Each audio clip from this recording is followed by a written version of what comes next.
खास मैदान के ऊपर जो एनओसी दी गई थी वक्फ बोर्ड के ज़रिए, उस सिलसिले में आज ये प्रेस कॉन्फ्रेंस दी जा रही है। और इसका मकसद ये है कि आम खास मैदान ये जामा मस्जिद का इनाम है, सर्वे नंबर 210। ये पूरी ज़मीन 29 एकड़ 10 गुंठे है। ये जो ज़मीन है, ये ज़मीन आम खास मैदान, इसके अंदर मतलब ये जामा मस्जिद का इनाम है 29 एकड़ 10 गुंठे। और कुछ दिन पहले इसके ऊपर आम खास ग्राउंड बनाने के लिए एनओसी दी गई थी। इसके ऊपर मतलब ये आपने तो देखा ही होगा कि वो चर्चे में रहा है मुद्दा।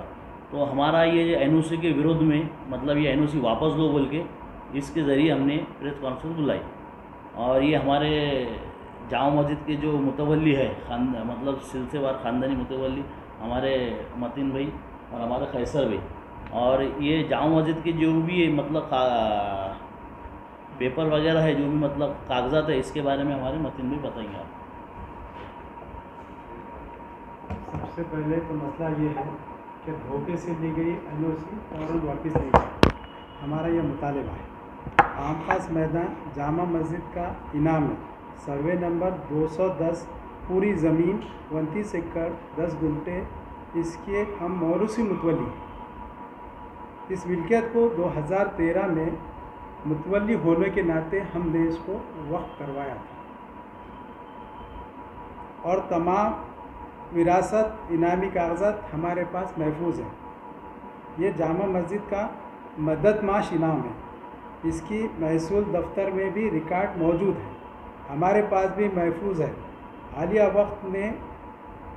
हालिया वक्त जो वक्फ बोर्ड ने एनओसी जारी की है, इसके डेवलपमेंट के लिए इस ताल्लुक़ से चंद नुकात इस प्रेस रिलीज़ के ज़रिए आपके ज़रिए अवाम तक हम पहुंचाना चाहते हैं। हमने इस सिलसिले में अपना उज़र वक्फ बोर्ड में दाखिल किया हुआ है।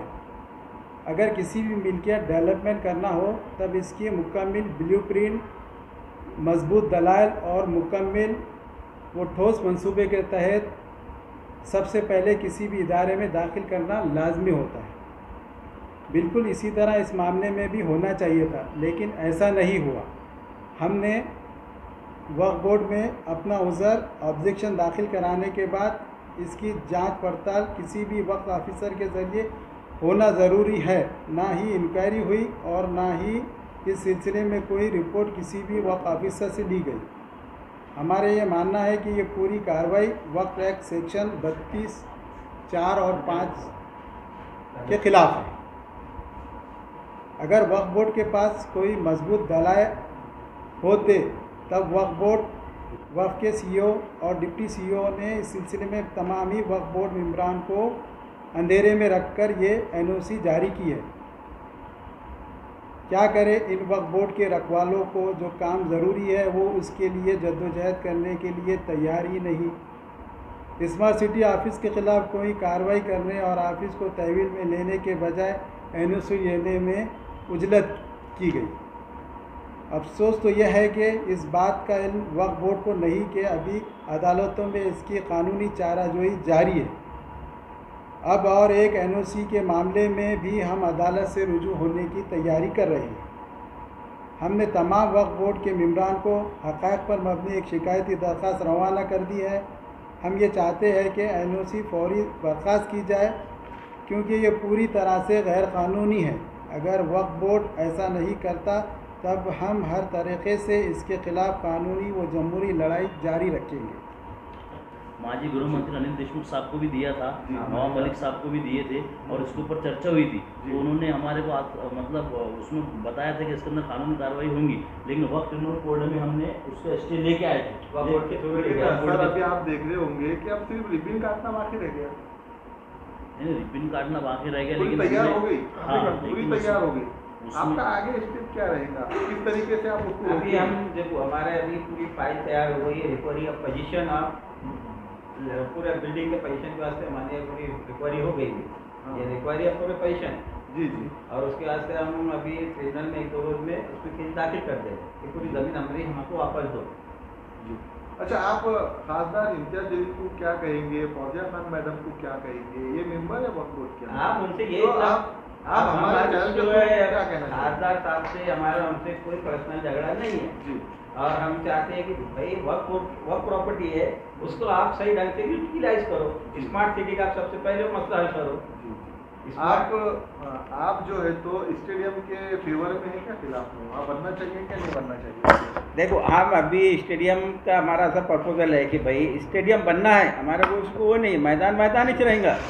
अब मगर हमारा ये कहने का मतलब है कि भाई स्टेडियम का प्रपोजल कैसा है, कितने एकड़ में बनाएंगे आप, कैसा जो निकाले उनके ऊपर कार्रवाई होना चाहिए। नोटिस तो हमको दिया नहीं ना उन्होंने। एनओसी जो निकाले हैं, एनओसी जो दिए हैं, नोटिस तो हमको दिया नहीं। एनओसी जो दिए हैं उनके ऊपर कानूनी कार्रवाई होना चाहिए। और मुतवल्ली एक फ़रीक है, उसमें मुतवल्ली को नोटिस के बगैर आप डिक्लेयर कैसा करते है क्या नहीं? कानून क्या बोलता है? नोटिस एनओसी निकाले उन्होंने और उन पर आपका कहना है कि कार्रवाई करना चाहिए। करना चाहिए। हमें ये बताइए, अगर से आपको वो बताते कि भाई ऐसा ऐसा हम करना चाहते हैं, आप उनके पक्ष में रहते क्या?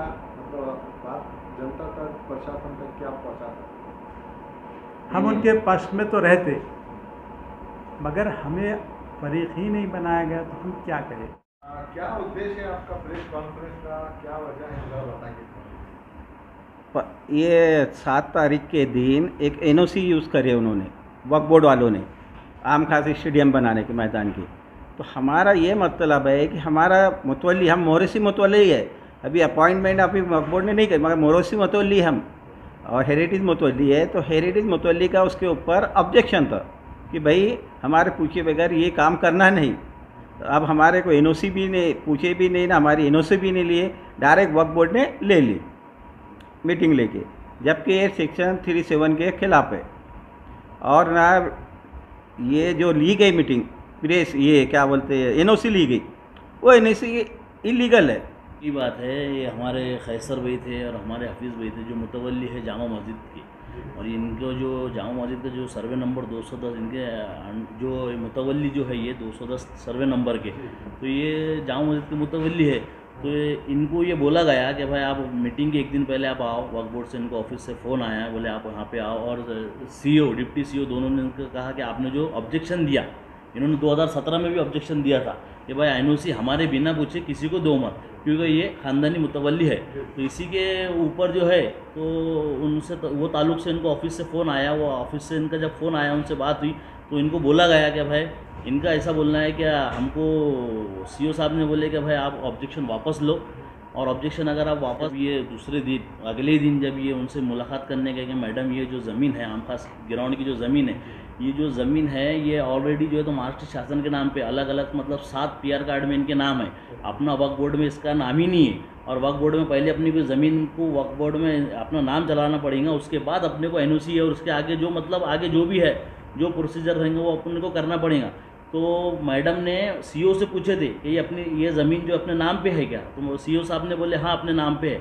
और मैडम ने इसको तफसीलात पूछी, और मैडम को इसमें मेरा ऐसा मानना है कि मैडम को जो है तो इसमें समझो मालूमात नहीं दी गई, मतलब मैडम को अंधेरे में रखकर ये एनओसी उनसे ली गई। अभी आगे आपका क्या स्टेप रहेगा, वो बता दीजिए। आगे हमारा ये स्टेप है क्या, ये एनओसी जो है तो सरासर इलीगल है, और ये इलीगल एनओसी के ख़िलाफ़ जो है तो हमारे मुतवल्ली जो है तो कोर्ट में जाएंगे, और वो इंशाल्लाह एनओसी के ऊपर स्टे लेंगे। और